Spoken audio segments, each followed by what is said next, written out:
lisungulwa yinkosi uMangosuthu Buthelezi osakhothama. Njengoba libungaza iminyaka engama-50, lithathe isinqumo sokuthi usuku lokuzalwa lowabe engumsunguli weqembu umhla zingu-27 kuNcwaba kube usuku lokuyonikela emphakathini.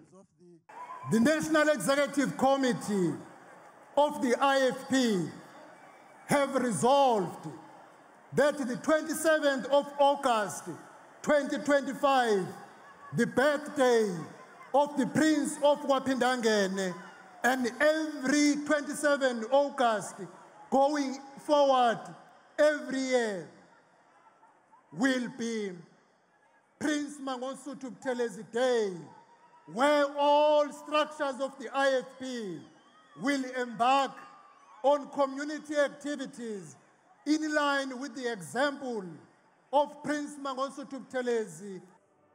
Lo mgubho ubuhanjelwe nangamalungu omndeni wakwaButhelezi. Leminyaka engama-50 isifika izwe lakithi linezinselelo ezinkulu. Baningi ababethemba ukuthi lapho kudilika indonga zobandlululo konke koshwesa kamnandi.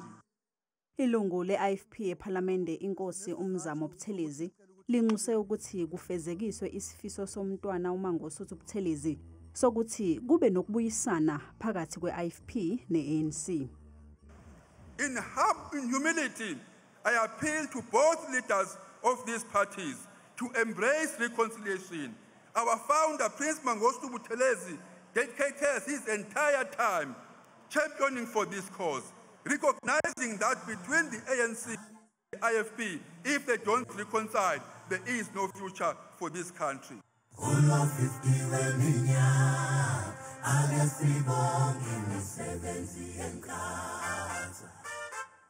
I-IFP yethembise abantu ukuthi izokwenza konke okusemandleni ukuthi ibhange ithala elasungulwa umholi weqembu alivalwa.